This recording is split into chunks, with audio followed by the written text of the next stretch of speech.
Damon, welcome to the program. Thank you for having me. How did you get into theater? Well, Hillary brought me here. Really? Yes. She was auditioning for Legally Blonde, and she was like, you should audition, and I was like, I don't know if I really should, because I love performing, but I didn't think it was my time to actually get into it. What do you mean not your time to get into it? Because I was focusing on so many other things in life. Sure. I wasn't worried about doing what I actually liked doing. I was doing what I thought I had to do. Yeah, a lot of us have to do that, right? There's things that you have to do in life. You don't really like that. Well, how do you know Hillary? A mutual friend. We met back 2 years ago. And she was doing her music stuff, and I just tagged along for the ride. Yeah? Excellent. Well, we're glad to have you. So, what other stuff have you done in theater for? I was in high school theater at Conroe High. We did 3 shows, and I did the tech for all 3. I mean, I did sound tech because I'm not really, like I said, I don't think that I'm that great of a performer. So I like to be in it, but not in it, you know? Right. So that year is actually the first year Conroe High made it to regional in Excellent. UIL. So it was a really great thing to be a part of. Well, that's good. So you've worked sound. Yeah. You've worked lights before as well. So you've done all the kind of techie kind of stuff. And I understand you want to get into film. Why film? Ever since I was young, I wanted to be an actor. Yeah. And it just always seemed I gravitated toward it. I like being on camera. I like just seeing myself. Yeah. You know? And I like entertaining. So absolutely. So what things do you want to do in film?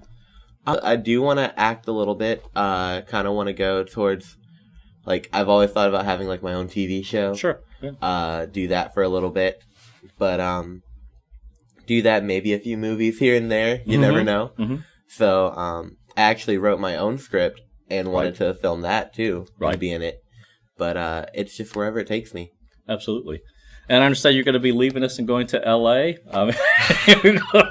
So. It's home. It's home. Really? So, yeah. Born there. I didn't know that. Yes. Excellent. Yeah, I was born in LA, and I lived there for about 10 years, and then we moved to Victorville. Okay. And then we moved here, Conroe, Texas. Oh, wow. So you're going back home. Well, that's neat. We're going to miss you, but yeah, we know you got a lot of opportunities, and it's always kind of fun to go home. I'll come back and visit. I'll send you a postcard. So tell about the differences, like this film versus stage technique, because people want to do the different things, but they're very different techniques, absolutely, that you use. Oh gosh, yes. I guess one of the biggest things is projecting. I feel like you probably would not have to project as much with a mic right there, or absolutely, yeah. Because that's one of the biggest things being on stage is like making sure every single person in that audience can hear you, and with live theater, I mean, you don't really get a second chance. Once you're on there, it's there. It's not a take 2. Take 2 is next night. So, I guess it's just being prepared. I think you have to be a little bit more prepared. And I don't know. It's definitely a different feeling. And especially when you have the audience right there, and you can see the audience, and you're performing, like you are performing, right? So it's kind of just like a right then and there. You get that rush feeling. Oh man, it's immediate feedback, right? Yeah. If it doesn't work, the joke's falling flat. You'll know. You'll know. Like stand-up comedy, right? Oh, it's not working. Keep going. Well, I think you've done a fabulous job. Thank you so much for being on the show. We've had a great time with the show. It's high energy. Yeah. Oh my goodness. I've had tons of fun doing the show. Oh, absolutely. So all the hard hours and everything, it's been great. I didn't even know Legally Blonde was a musical. Really? Yeah. Because I've seen the movie, of course, plenty of times. Reese Witherspoon and everything. And then I saw, I was here when you guys were doing producers, and I saw the pamphlet for it. Right. And so then I looked it up, and I was like, wow, the musical is better than the movie. You know what? A lot of times it is, and it's a different feel, when we're staged. We have a lot of people that, I guess we're so used to the electronic, but we know it's fake age, and when you see it live, there is a different feel to it. It's more emotional. Absolutely. Like, you can definitely feel it. Like the songs and everything, like just everything. Right. Absolutely. And every actor is putting themselves into it, so it's just like you can feel everything. That's what I love about it. So what things would you like to do that you haven't done yet? Ooh. I mean, everything from film to acting to travel to whatever. Well, I haven't traveled too much, right? But definitely plan on it. Mm-hmm. Next summer, I plan on going to Paris. Whoa, nice place, yeah. I learned a little bit of French just so I could go. Yes. The summer after that, I want to go to Amsterdam. Mm-hmm. Awesome place. I kind of just want to get all around Europe. Sure. So I love Europe for some reason. Oh no, it's a great place. It's got a lot of history. Mm-hmm. No, it's a fun place, absolutely. And Amsterdam's a great place for everything, for theater, for food, for whatever. Yeah. Great folks. I just feel like there's so much culture out there that's so different from here. Mm-hmm. And I've always wanted to... I like experiencing new things. That's why I'm okay with doing anything. Well, it's interesting. Let's talk about the experiences because, both of us come from different ethnic backgrounds. Mm-hmm. And for most of the time in the Great American Melting Pot, it's not a big deal. But our Great American Melting Pot isn't always perfect. Yeah. I have my own ways of dealing with it. How do you deal with it? It's hard sometimes. Most of the time I just have to tell myself that I am no different from anybody. Well, I am my own person, but I feel like I'm no different from anybody else. And even if I have to work twice as hard, it's going to feel twice as good when I get there. I mean, I've always been a really diverse person. Mm-hmm. I feel personally that I can kind of just mix in there. Yes. I'm very culturally adaptive. So, I haven't had to struggle as much as other people, but it's still there. But we can still appreciate the struggles that our forebears went for us, right? Yeah. Make it easier for us. Because they certainly did make it easier for us. Oh yeah, definitely. Even 50 years ago, things were way different. So. Yes, they were. Absolutely. So LA is your home. I mean, what is it special about LA? If you're going to take me to LA, okay, and I've been to LA, but I don't really count it. But if I were to go to LA, what were places that you would take me? Say, In-N-Out. This is my time. You'd go In-N-Out, definitely. I'd take you to In-N-Out, Santa Monica Pier. Yeah, everybody has to go there. There's this place in Inglewood called Johnny Pastrami. Best pastrami I've ever had. Yeah. I love that place. Every time we would go into the city, we'd always stop there. Right. I don't know how I would feel about taking you to all the touristy things because I don't want you to feel all of that. I want you to feel like real LA, like taco trucks and. Well, you know what? That's an interesting thing. There's an element of that when you go everywhere, right? Mm-hmm. You go to Italy, okay, you got to go see the Colosseum and that kind of stuff. But then there's the authentic feel, and that's what we really that's what you really want, because that's the true experience. Whether you stay with a family or whatever. Like I said, when I go to Jamaica, most of my friends, they don't like Jamaica. They go, there's too many panhandlers. I never felt that, but then I lived in the poor section. Yeah, and you know what? We had a great time. You know what? What's the big deal? Yeah, you just have nobody fun. ever tried to steal from me. Nobody ever, they didn't try to sell me drugs or something like that. But that's what they go. They go, oh man, they just try to sell me drugs and stuff like that. I hated the place. It's not the Jamaica I know. Yeah, and so I guess when you travel anywhere, that's true too. You can kind of see the touristy sites. Yeah, definitely. And then there's the authentic life, how people really live. Oh yeah, and the one thing I love about LA is that it is diverse. There's so many different types of people there. Right. It's not just one type of people. You go 20 minutes any direction and the people are completely different. Right. I mean, for me, I live closer South Central. Right. And a lot of people are like, "Oh, well, isn't that a bad area?" For me, it was fun. It was fun. Yeah. I mean, my grandmother, I lived with my grandmother. We never had any problems. Nobody had to bother us or anything. We'd be out in the yard playing around. The ice cream truck would always come by. Right. And then, I remember this one guy came by every Tuesday, tamale, tamale, tamale. And that's when we would run out the door and go get some food. And it's great. The food, though. The food is amazing. Mexican food there is so different from Mexican food here. Yes, it is. And it's just amazing. It's been so long since I've had it, and it's kind of like I kind of want to just fly back there for a burrito real quick and come back. Oh, have you ever seen the movie Chef? No, I have not. That's the one about where he's a chef in a restaurant, and he gets tired of that, and he buys his own truck, and he kind of travels the U.S. with his son. It's a great way. People really, there was a time I guess people thought, it's kind of lower kind of class food, but it's a pretty good food. Little truck. Give me some enchiladas any time of the day. Yeah, I will be the happiest person alive. I swear, I love Mexican food. Yeah. That's probably my favorite food. And it's just one of those things. Like, I love all types of food. Right. Italian. I've dabbled into like some Thai food. Right. I lived Japanese food, and it's kind of just like I gravitate. I gravitate. I just want some tacos every now and then. Well, other than food is good. Okay. Yeah. Yes. But what does it tell you about the culture? To you. Yeah. It's so hard because it's like you said, it's a melting pot. Everybody brings their own culture. Yes. I mean, and a lot of that comes with where you originally come from, where you originate from. I mean, at my school, we had so many foreign exchange students that it was like we were foreign because they were all from different places. I had so many Korean friends, Japanese friends, European friends. They're everywhere, and so they bring their own culture. And I guess that's what's great is that even though it may not be your thing, you still appreciate the culture. Right. You appreciate the different types of activities that people partake in. And it's just great. I mean, there's some things I never even knew that people did until I met them. And I don't think I would have had that experience if I wasn't in LA. Wow. So it's just one of the great things.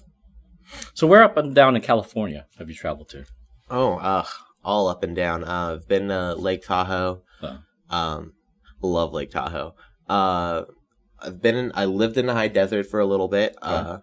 Everybody's been to San Diego because SeaWorld's right there. So I've kind of been up and down a little bit. I haven't traveled too much. I mean, I'm only 18. I still have so much to experience. But I've been around. I've been around.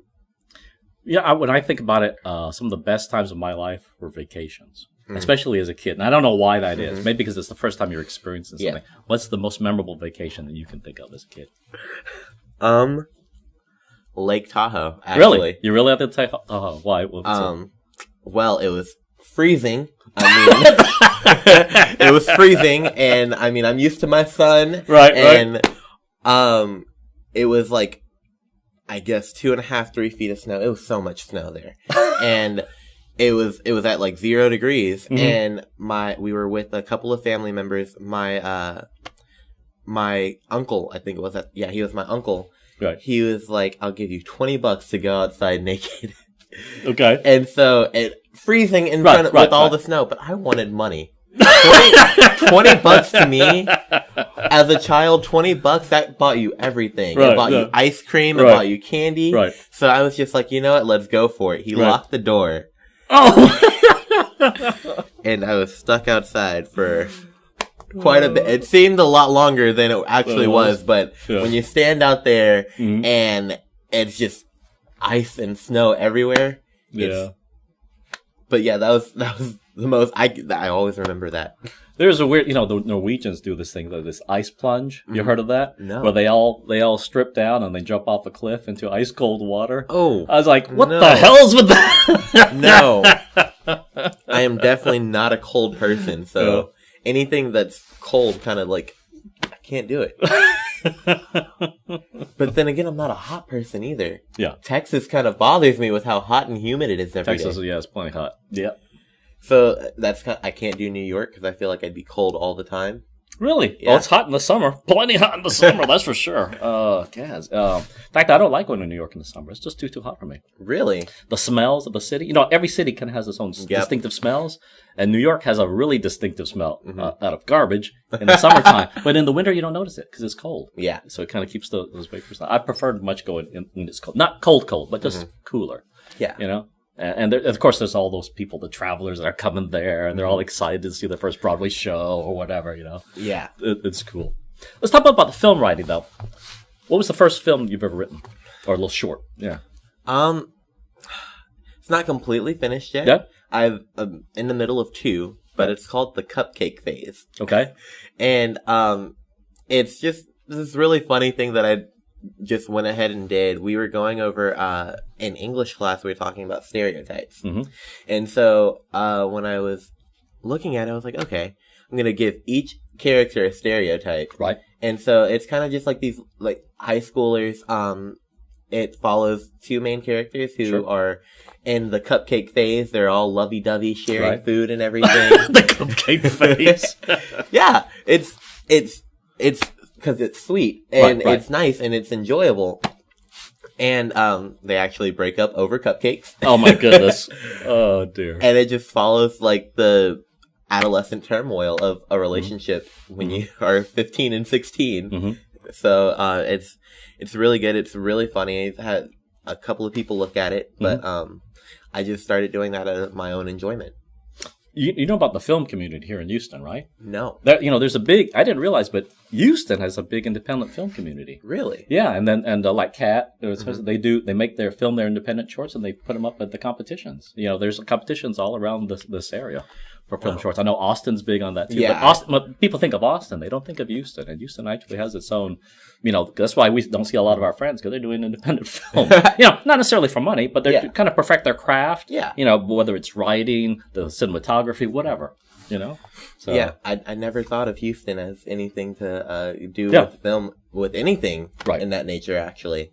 So that's pretty interesting. Or like Dallas. I don't think of that as a big deal. But anime, if you're big into writing, sometimes they have a lot of things, they come from Japan, they come over here, that's rewritten in English, and of course, some things don't translate, so you have to, you know what I mean? The joke or wherever, you have to change it a bit. Yeah, I've got friends that's their life. Wow. I mean, professional life is rewriting Japanese anime scripts, for English. Wow.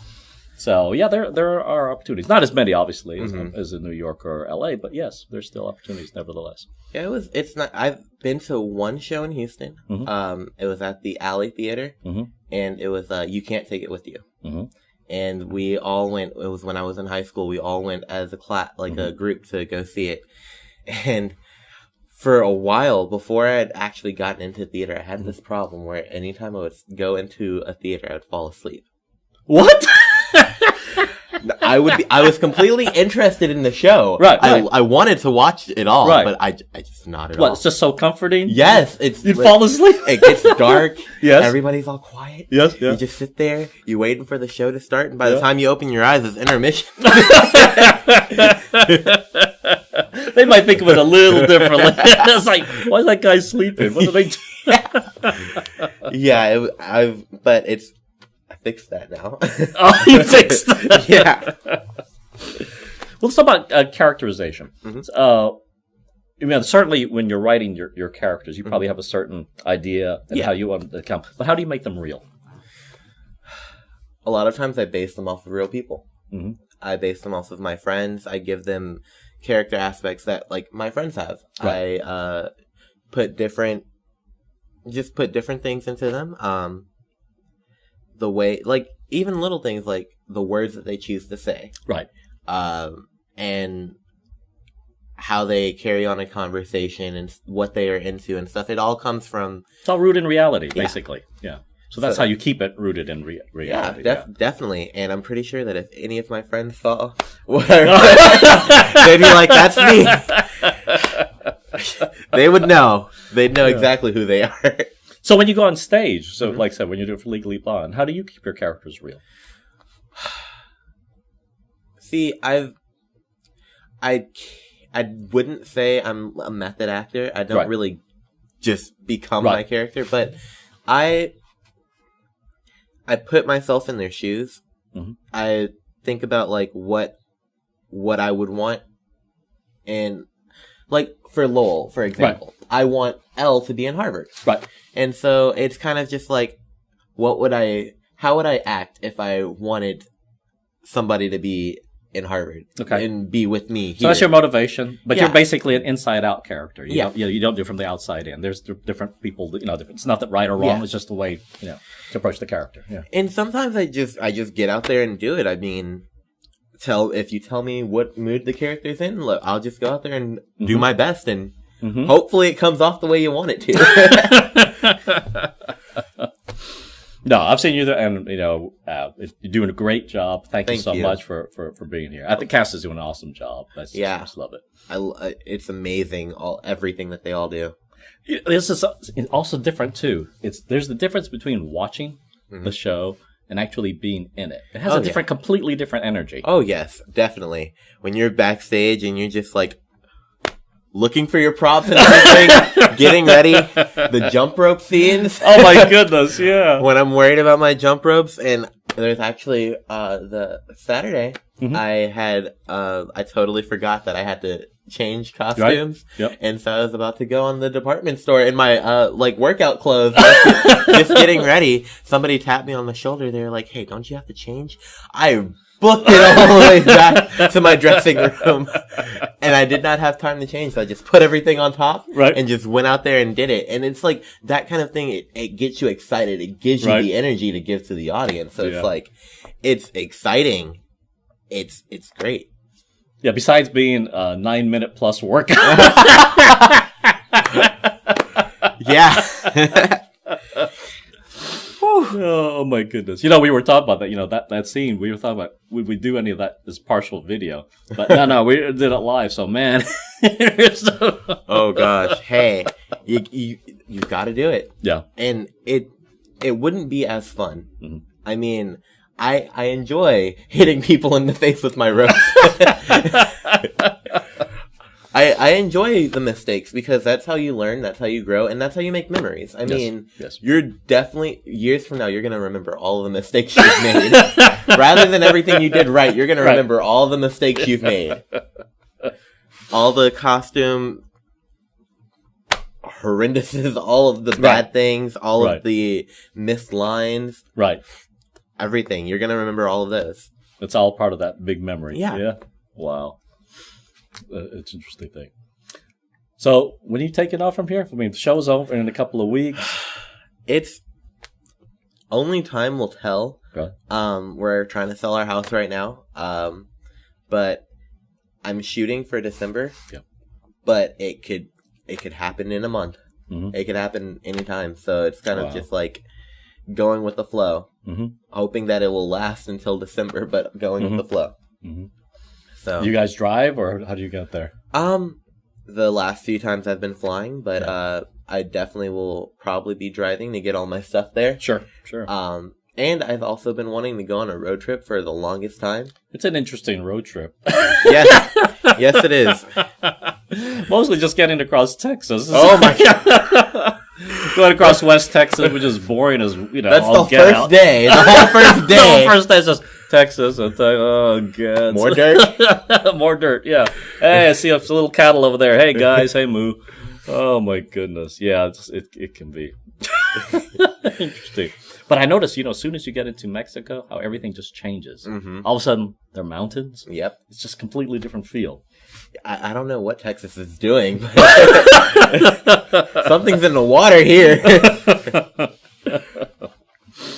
Yeah, it's a great place. Yeah, but I've never made that. We've only driven partially, I guess, to Mexico, but we've not gone all the way to California. It's pretty fun. I'd say make sure you have the right people with you. That's true about any vacation, I mean, when last time I drove, it was horrible. I sat in the back the whole time, and there is lots of snoring and lots of people eating things that they should not have been eating before a road trip. Do not stock up on beans before you go. So what shows would you like to do you haven't done yet? I like musicals, but I think I would probably prefer just hardcore plays. Yeah. Honestly, I wanted to do Chicago. Oh, really? Yeah. Yeah. My mom loved Chicago, and the only thing I can remember from it is the Cell Block Tango. But, but that's what got me into it. So I was thinking about wanting to do that. But I mean, I can't really think of too many shows because I haven't really dived into it yet. So I'm wanting to experience more and learn more. I mean, I've seen a lot, and there's still so much I haven't seen. That doesn't mean I want to see everything. Hey, every show is a different show. Yes. I've definitely learned that. Especially, like, just looking at things that other people... when I was in high school theater and doing UIL, like, four schools did Trojan Woman. The same year? Yes. And it was just, like, watching the same show over and over, but still seeing everything that's different and how they made the show their show. Right. Although after you've seen it once, it's kind of like you've seen it. It was, and we had to do it 2 days in a row. So I think I saw Trojan Woman about 12 times. Oh my goodness. That I can't get it out of my head, but it is different with every director, every actor. It's all different. All the choices. There's kind of interesting choices. You kind of watch it with it's an interesting choice. I could use that. Or like, I definitely wouldn't do that. Or, that's interesting, and I like it, but I still wouldn't do it. So, it's kind of nice to see things from a different perspective. You do get different ideas. So, absolutely. Have you seen on the other community theaters around in the Houston area? Because there's tons of folks. I mean, all the way down to Galveston, to Huntsville, to, Branham. Yeah, the only theaters I've been to is the Alley. Yeah. I've been at the Crighton. Yeah. And I went to the Owen. Yeah. And that's about it. Well, you went to Conroe, so you did stuff at Conroe, of course, right? Yeah. That was high school. High school, yeah. But, those, seen all of those. Oh. I remember auditioning here, everybody was talking about, we haven't had enough guys. Guys, that's the same thing. We don't have enough guys. We need some more guys. You gotta get the guys here. Where do you get your musical ability? What musical ability? No, I don't feel I'm musically inclined. Yeah. I'm pretty sure I'm not tone deaf. Right. But, I just feel like I just kind of blend in, and I'm more comfortable doing that. I feel like it's actually easier for me to do, like, musicals when it comes to singing, because I cannot sing regular songs. I guess, because it's, like, it's more of an emotional speech, I guess, for me when, like, seeing musicals and everything. But I don't know. I don't feel like my voice is just there to do that. So that's kind of why I stray away from having to sing all the time. Right. I wait for everybody else to start singing. Right. And then I start singing. Then I hear myself and I'm just like, hey, maybe I'm good. You can blend in. Yeah. And then everybody else stops singing and then my voice still goes and everybody looks at me and they're just like, what are you doing? And I'm just like, I'm sorry. Well, no, that's an interesting point because, when I was younger, I thought of singing more as a technical thing. Some people have beautiful voices, some don't, and I don't. I mean, I can sing fine. I've studied, but I don't have a great voice. Yeah. But that's an interesting part. But the emotional content of music and investing yourself in that, and again, get that to be communicated to the folks. Well, in our case, the patrons. Yeah. It's a very important part. Yeah. Oh yeah, definitely. Especially when you're doing musicals. Yeah, but I mean, you could sing and you could sing pretty. Yeah. You could still do something, but it's not the same thing as the emotional content. Oh yeah, you can of the song. You can feel emotion. Or maybe not even so much of the song, but the song just happens to convey what you're feeling at the moment. Definitely. Yeah. You can always feel the emotions, like in Legally Blonde. That's like I feel it, like even though it may not be like a Broadway production, they put their emotions in it, and it's like. I feel what they're feeling, and I start tearing up in the back. Oh, absolutely. We do it up in the light booth. We're tearing up for yourself. Hey, we've got to stay focused. You try to get this thing, So we're up here, we're thinking, okay, technical. Okay, make sure this is taken care of, this light. But we still feel the emotions that are coming from the stage to be communicated through the audience, and even us, on the crew as well. So, absolutely. And I guess that's the other thing about that live performance versus just say film or something like that. You can still have the communication, but it's not this direct experience. Here it's a shared experience. We're all experiencing it together. If it's authentic, it's a shared experience. Yeah, because you're bringing them along with you on that ride. Absolutely. That's one of the greatest things is just having them there. And one thing that I like about being in theater is that I never feel alone. There's always people around. So you can't feel alone, and then especially here, I've made so many new friends, and I've been able to just be myself and feel comfortable around everybody. I can honestly say that there's not one person that I don't like, because I like everybody. I love everybody, and it's so great to have friends and to feel welcome. Right. And I feel like that's something that only theater can do. Interesting. Yeah, it was, like I said, the theater experience is, like I said, it's very much a shared, very intense experience for several weeks. The sad part about it is that people tend to go, because they go into different shows and stuff like that. But hopefully we still stay in communication, and hopefully you'll stay, in touch with us and see what's going on. Hey, call us up sometime, see what's going on. Yeah, I'll send you a postcard. Absolutely. From a film perspective, okay, you think of some more as the director. You said you've already want to be in front of the camera, but it sounds like you're going to be writing and directing, especially initially. You're doing almost everything. Yeah. So, about film technique, do you have anything in particular that you're working on? See, I haven't really pictured myself as a director much because I'm not really good at telling people what I want them to do. But you must have an idea of what you want. Yes. Yes. And I guess it's kind of just like evenly growing in every aspect of it, because like at first it was like my writing. Right. I wanted to make sure that what I was writing was genuine, it was authentic, and it was funny, because that's something that I wanted to do. I didn't want it to be cliche. I didn't want it to be like, I guess, fake in a way. I wanted to actually have meaning and have feeling to it. And so I thought that for a long time that I had to just like write everything great. And then it started going into like creativity and like just moving along, really, like trying to figure out which aspects I need to grow in. And I don't know. It's kind of for me, it's kind of one of those things I don't know until I do it. Right. So I kind of just have to go out there and do it before I can actually say anything. Right. Well, so there's an interesting aspect. So you've tried to keep it real, root to real characters. That's good. You also want to have like a meaning. Most beginning writers usually have that intent as well, but what they seem to lose it is the real portion of it. Okay, they get lost in the message, and then it starts becoming, I don't want to say cliche, but they start using things that don't feel authentic. Yeah. Okay, and you seem to have a thing. I'm not quite there yet, but I still want to make sure that it stays authentic. So, how when you look at your work or someone else's work, must have friends that also write as well. Yeah. How do you look at it and to step back from it to go like, not quite right, not authentic?